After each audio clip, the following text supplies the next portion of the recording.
주기도문에 있어서 5번째 기도 내용이에요. 그런데 이 기도 내용은 굉장히 중요한데 또 말이 많은 부분이에요. 왜냐하면 여기에 우리가 우리에게 죄 지은 자를 사해 준 것 같이 우리 죄를 사하여 주옵시고 라고 하는데, 은혜 시대를 살고 있는 우리에게 이 기도는 합당하지 않다라고 얘기하는 사람들이 많습니다. 이 부분, 그러니까 우리가 우리에게 죄 지은 자를 사해 준 것 같이 우리 죄를 사해 주옵시고라는 기도를 필요 없다라고 말하는 사람들이 세 종류가 있어요. 첫째는 우리가 예수를 믿는 그 순간 이미 믿음으로 의롭다함을 입었기 때문에 죄 용서함의 기도가 필요 없다는 사람이 있고요.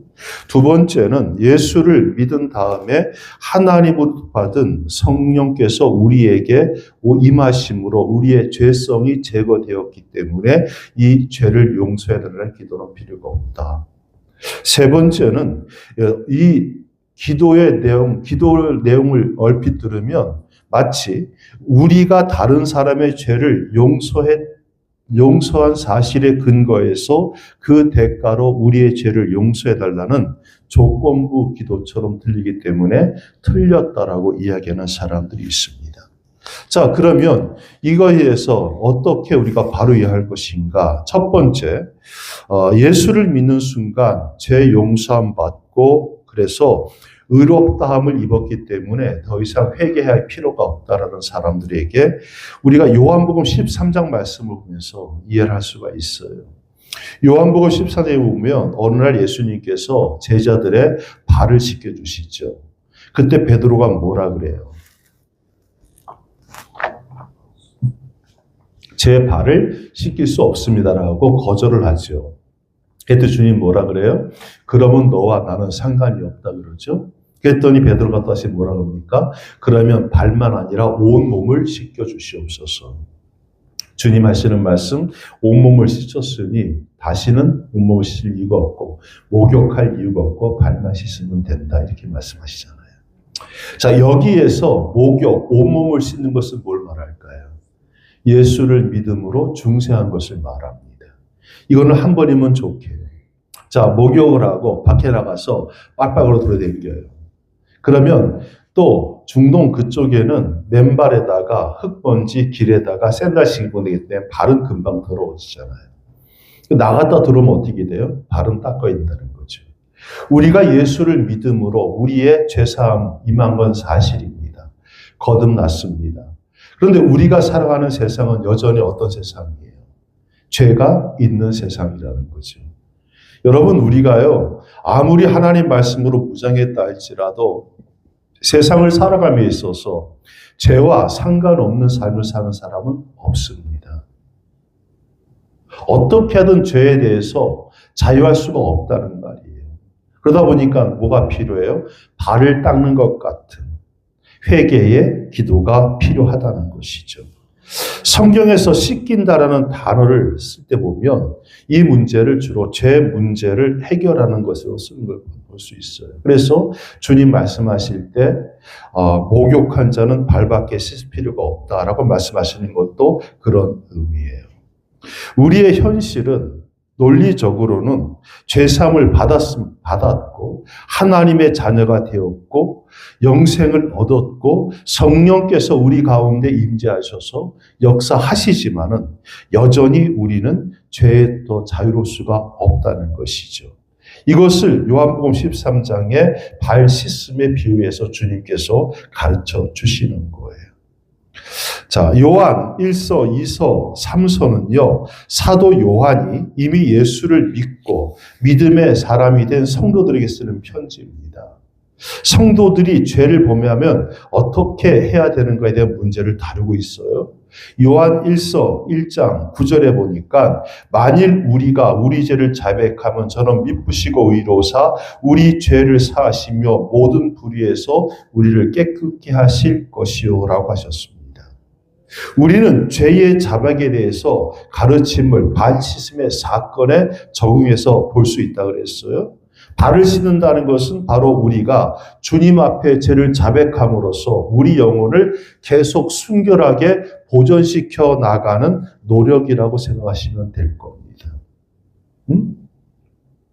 그렇잖아요. 하늘에 계신 우리 아버지요라고 시작하는 이 기도는 하나님을 아버지라고 부르는 다름 아닌 그의 자녀들의 기도라는 거죠. 그러므로 우리의 죄를 사해 주옵시고라는 여기서 죄라는 것은 불신자의 죄에 대해서 말하는 것이 아니라 오늘 믿는 우리들의 아버지 앞에서의 자녀의 죄에 대해서 다루고 있다는 거죠.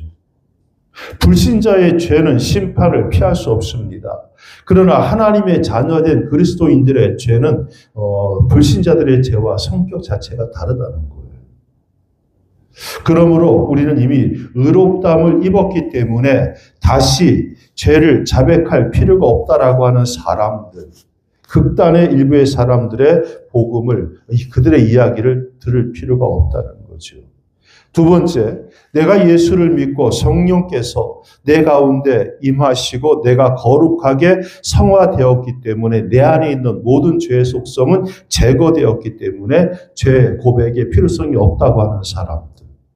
요한일서 1장 10절에 보면 이렇게 말합니다. 만일 우리가 범죄하지 아니하였다면 하나님을 거짓말하는 자로 만드는 것이니 또한 그의 말씀이 우리 속에 있지 아니하니라 했습니다.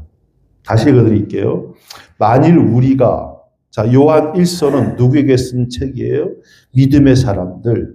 그러니까 만일 우리가라는 말은 뭐냐면 만일 믿는 성도들이 범죄하지 아니하였다면 하나님을 뭐하는 자로 만드는 거다? 거짓말하는 자로 만드는 것이니 거짓말하는 자로 하나님을 만드는 사람은 그 안에 하나님 말씀이 있다 없다? 없다 그랬습니다. 성경은 믿는 사람들이 범죄할 수 있다는 사실을 분명하게 인정합니다.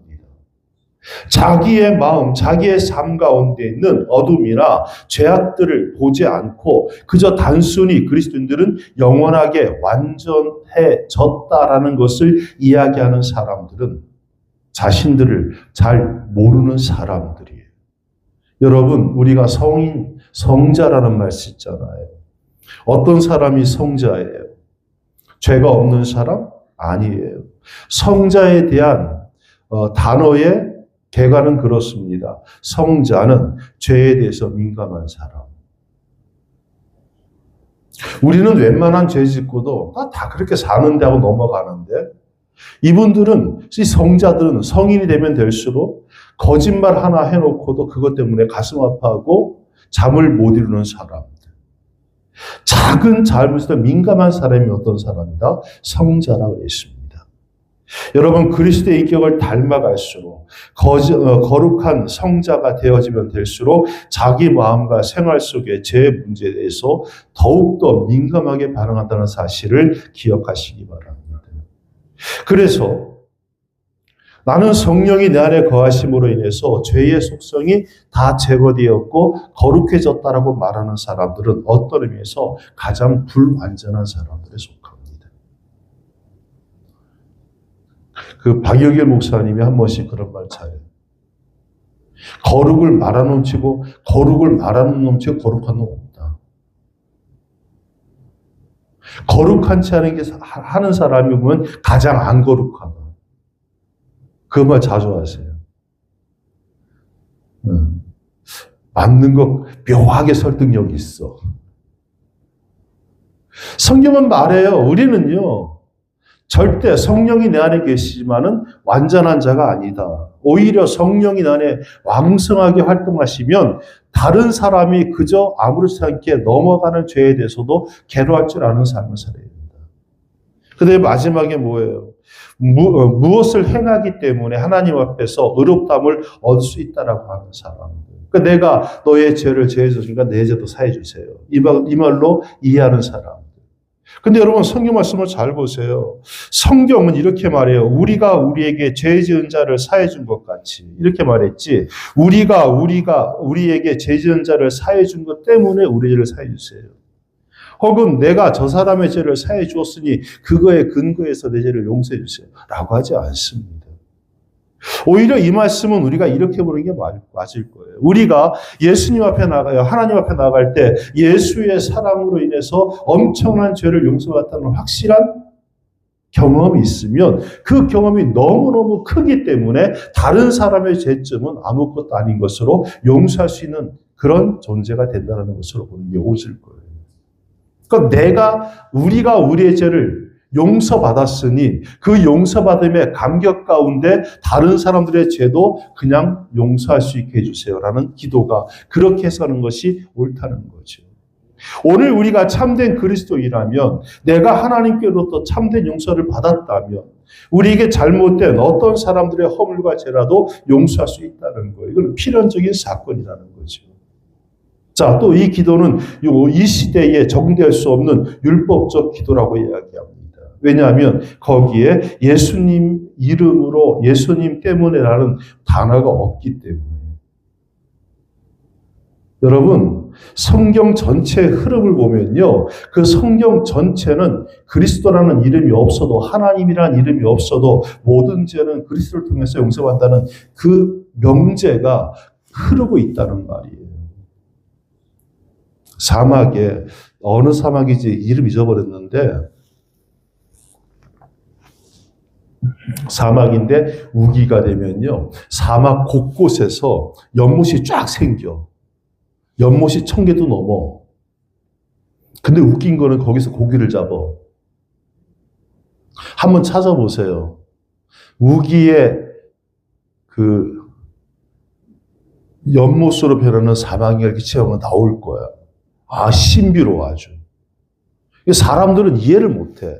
아니, 사막에서 빼짝 말라 있다가 1년에 며칠 거기에 물이 차고 아주 맑은 물이 고이고 물고기가 산다는 게 이게 어떻게 가능하지? 그래서 사람들이 생각이 이렇게 생각한 거지. 그 사막 밑으로 큰 강이 흐른다는 거지. 지하수가. 그러다가 물이 차면 거기서 그 물이 이렇게 범람하면서 위로 올라온다는 거예요. 그럼 그렇다 치고 물고기는 어떻게 나와? 하여튼 이해 안 되는 게 천지백갈이라. 제가 이 말씀 드린 이유는 이거예요. 우리가 우리 삶 속에 성령의 흐름, 하나님의 역사심이 그렇게 흐르고 있다는 사실이에요. 보이진 않아도. 성경 전체에도 마찬가지로 하나님의 사랑이 그렇게 흐르고 있고 예수의 십자가 사랑이 그렇게 흐르고 있다는 거예요. 굳이 거기에 예수의 이름으로라는 일이 빠져 있어도 당연히 그것은 뭐예요? 예수의 이름 안에서 되어지는 일이라는 거예요. 문자 하나 가지고 여러분 그거 계속 그걸로 깔짓지 마세요. 이 깔짓 든다는 말을 갖다가 표준어로 뭐라 해야 되나? 그걸로 고집 부리지 마세요. 흠잡지 마세요. 성경 전체를 볼 줄 알아야 돼요. 성경 전체를 건 뭐다? 사랑이에요. 그 누구의 사랑? 하나님의 사랑, 예수님의 사랑. 그 사랑이 전체 흐르고 있다는 거예요. 자, 또한 이 기도에 대해서 율법적인 기도이기 때문에 은혜 시간 친애는 맞지 않다고 그럽니다. 여러분, 성경은요, 어느 시대건 하나님의 은혜로 말만치 않고 우리가 무엇을 행함으로 용서받은 적이 없었습니다. 다시 말씀드릴까요? 어느 세대건 하나님의 은혜로 은혜가 있지 않은 상태에서 내가 무엇을 행해서 용서받는 게 없다는 거예요. 구약 시대에 소나 양을 잡아서 제물을 드려서 용서받았지요. 근데 그거는 내가 소나 양을 잡아 피를 뿌린 행위 때문이 아니라 그것을 좋다고 봐주신 하나님의 은혜가 있었기 때문에 죄 용서가 있었던 거죠. 그렇지 않아요? 아무리 좋은 것을 갖다가 드려도 하나님께서 은혜를 받지 아니하시면, 은혜를 주지 아니하시면 그건 아무런 덕이 없는 거예요, 우리에게. 근데 하나님께서 모든 것을 뭐로 받으세요? 은혜로 받으시고 은혜로 우리에게 더하시기 때문에 그것이 용서가 우리에게 임했다는 거죠. 그렇기 때문에 이 잘못된 왜곡된 복음주의자, 완전주의자, 극단적인 이들의 주장은 틀렸다는 거죠. 그럼 이제 우리가 우리에게 죄 지은 자를 사해 준 것 같이 우리의 죄를 사해 주옵소서라는 기도를 다시 한번 생각해 보기 원합니다. 자, 여기에서 성경은 여전히 우리에게 용서의 필요성에 대해서 강조하고 있습니다. 자, 순서적으로 이 죄 용서함의 기도가 뭐 다음에 나와요? 일용할 양식 다음에 나오죠. 그죠? 사람이 살기 위해서는 일단 먹을 게 있어야 되죠. 근데 그보다 더 그에 못지않게 주는 게 뭐냐면 죄 용서함 받음의 기쁨이 있어야 된다는 거예요. 사람에게는 일용할 양식이 있어야 사는 것처럼 용서가 있어야, 용서받음의 기쁨이 있어야 살 수가 있다는 거예요. 아니, 어떤 면에서는 영적인 존재인 우리에게는 먹는 것보다 용서받음으로 인해서 누릴 수 있는 영혼의 자유함이 더 소중할 수도 있을 거예요. 우리나라에서 여러분, 먹여주고 재워주고 아무것도 안 시켜주는 그런 직장에 있으면 할만해? 그런 직장이 하나 있긴 있어. 먹여주고 재워주고 운동까지 시켜줘. 그리고 나가서 잘 살으라고 돈도 모아줘. 어디요? 교도소. 어느 썰어내 보니까 교도소에서 한 끼 식사량이 군인들보다 더 예산이 많다고 이렇게 나온 거 봤어요. 먹여주고 재워줘요. 운동도 시켜주고 나가면 사회에서 쓰라고 돈도 저금해서 모아줘. 갈래? 갈 사람 누가 있을까? 없을 거예요. 왜? 거기는 뭐가 없어요? 용서함 받은 자유함이 없잖아요. 기쁨이 없잖아요. 먹는 것, 입는 것보다 더 중요한 것이 어떤 면에서는 우리에게는 용서받았다고 하는 영혼의 자유가 더 중요할 수도 있다는 겁니다. 우리가 우리에게 죄 지은 자를 사해 준 것 같이 우리 죄를 사하여 주옵소서. 이 말은 우리는 아직도 하나님 앞에서 범죄하고 있는 죄를 짓고 있는 사람들이라는 사실을 인정하라는 말씀이죠. 빛이라는 단어는, 죄라는 단어는 원래 빛이라고 번역할 수도 있어요. 우리는 모두 빛을 지고 사는 사람들입니다. 마땅히 갚아야 할 빛, 갚지 않고 있는 빛들. 우리가 하나님 앞에 갚아야 할 빛이 있음에도 불구하고 갚지 못하고 있는 것, 이것이 죄라고 할 수 있다는 거죠.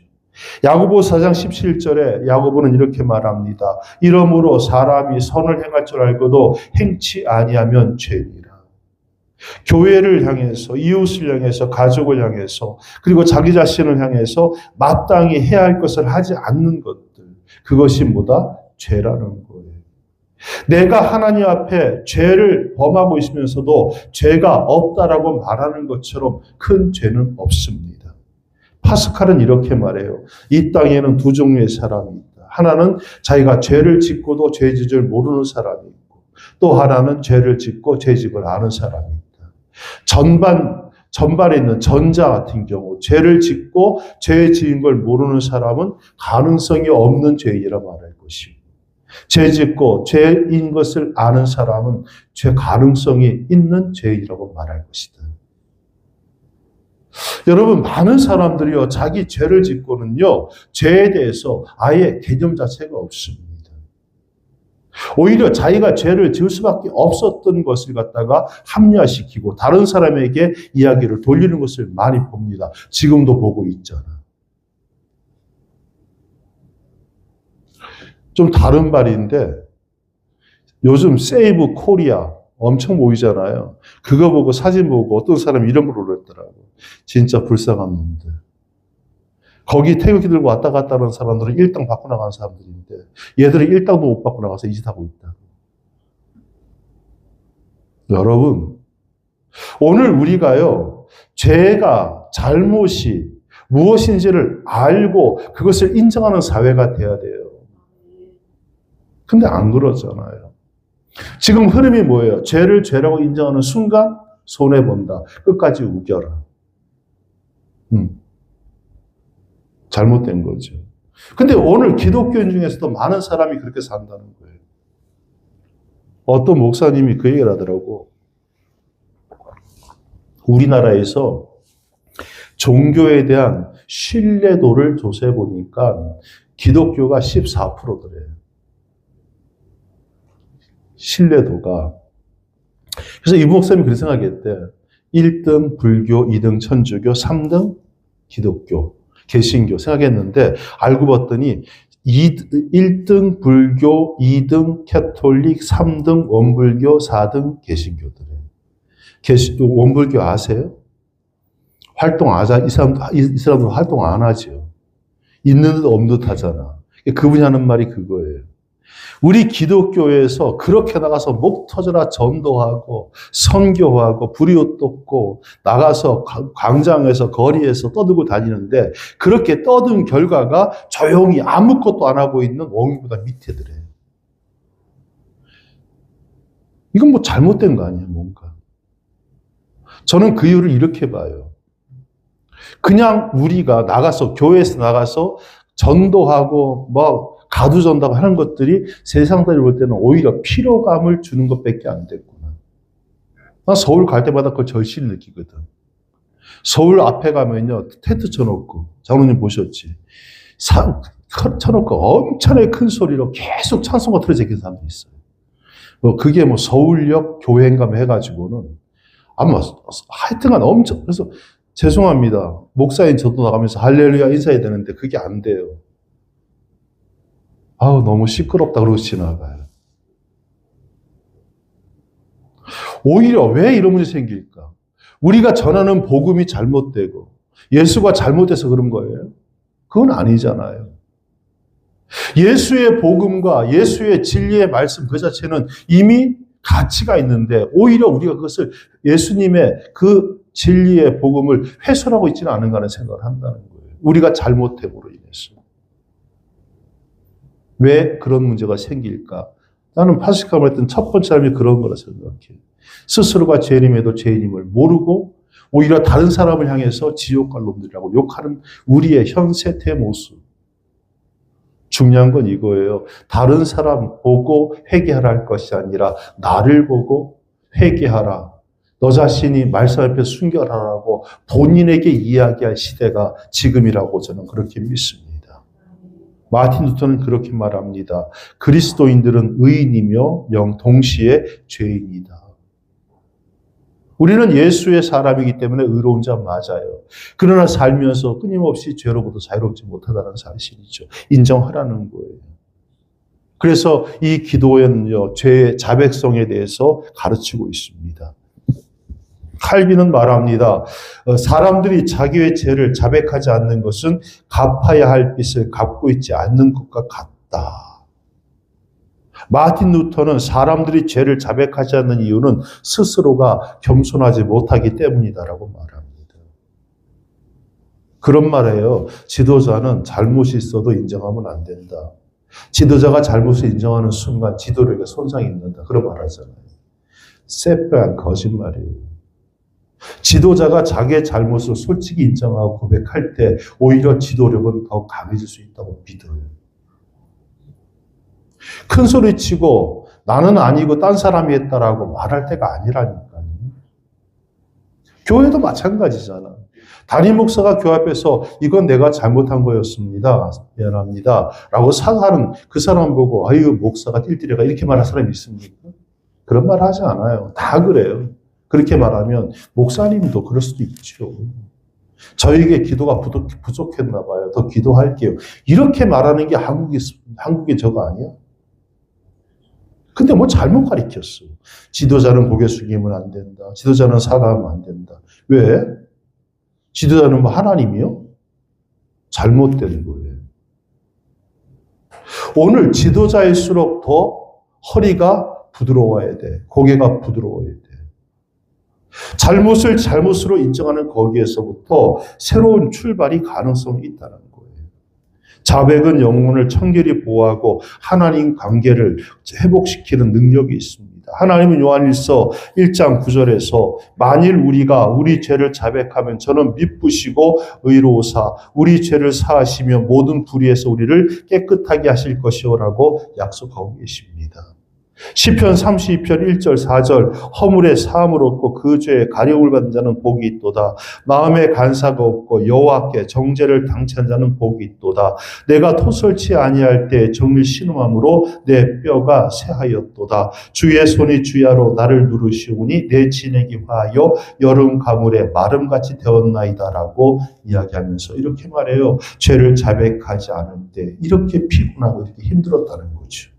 그러다가 5절에서 내가 이르기를 내 허물을 여호와께 자복하리라 하고 주께 내 죄를 아뢰고 내 죄를 숨기지 아니하였더니 곧 주께서 내 죄의 악을 사하셨다.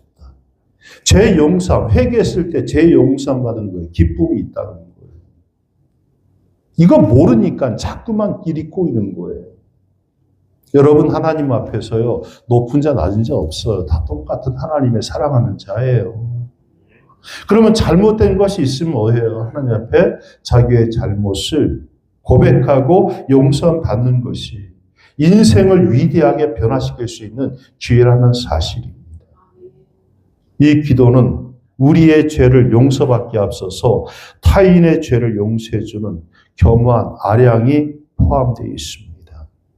조건부적인 것이 아닌 자연스러워야 할 그리스도인들의 용서하는 삶의 필요성에 대해서 말하고 있다는 거예요. 제가 이야기 하나 해드리고 마칠게요. 오늘 되게 피곤하죠? 얼굴에 써 있어.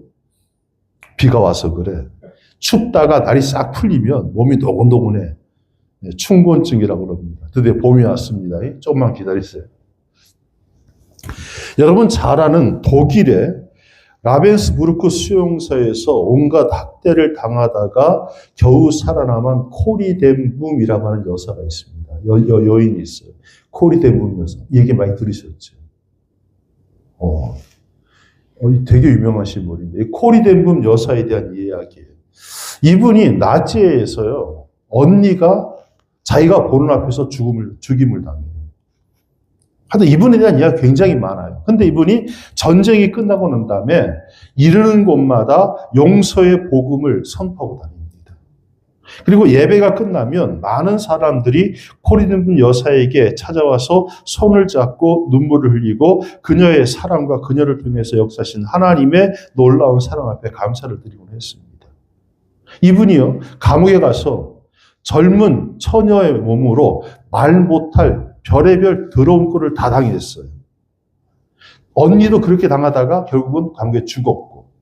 근데 어느 날 집회를 마치고 난 다음에 그날도 역시 사람들이 줄을 쭉 서서 코린 데붐 여사의 손을 잡고 입 맞추고 그녀를 통해서 나타나는 하나님의 사랑을 표하는데 한 남자가 오는데 보니까 코린 데붐 여사의 마음에 딱 굳어버리는 거예요.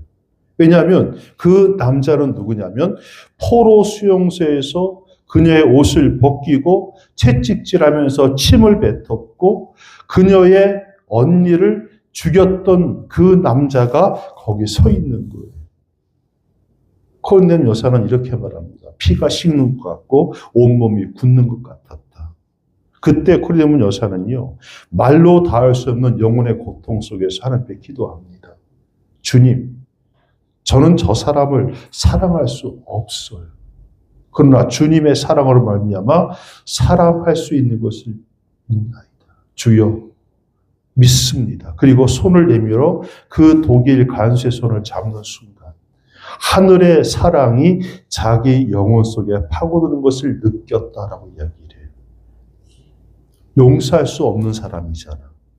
그런데 주님의 이름에 의지해서 그를 용서했을 때 그날 코린 여사는 지금까지 알고 있는 하나님과 또 다른 하나님, 하나님보다 또 다른 하나님을 만났다라고 이야기합니다. 내가 알고 있던 기독교가 이런 정도가 아니라 더 크고 놀랍고 신비한 종교였다는 사실을 그 순간 깨달았다는 거예요. 용서할 수 없는 사람을 용서하는 순간 이전에 알지 못했던 영혼의 평안과 희락이 찾아왔다는 거죠. 여러분, 사랑하라, 용서하라. 이런 명령들은요, 순종할 때에 사랑하고 용서할 수 있는 능력의 삶을 살 수 있게 되는 거예요. 오늘 우리의 죄를 우리가 우리의 죄를 죄를 향하지 우리의 죄를 사해 주시라는 이 기도 내용은 그런 겁니다. 결국은 뭐예요? 요점은 이거죠. 하나님의 예수 십자가를 향한 놀라운 사랑을 경험한 사람이라면 그 사랑의 감격으로 인해서 다른 모든 것들을 용서할 수 있다는 것이 이 말씀. 그리고 내 자신도 죄 용서함 받은 기쁨이 있을 때에 비로소 영적 존재의 인간의 가치를 아는 삶을 살 수 있다는 것을 본문은 가르쳐주고 있는 겁니다. 이제 주기도문 할 때 우리가 수요일 공부한 거 생각하시면 다 생각하면 안 돼. 왜냐하면 그러면 미천 다 떨어져 내가. 노을이는 보니까 뭔 말하면 다 기억하고 있더라고 이 새끼는. 기억하시고 주기도문 할 때마다 이게 이런 뜻입니까? 하나님 감사합니다. 할렐루야. 기도합시다.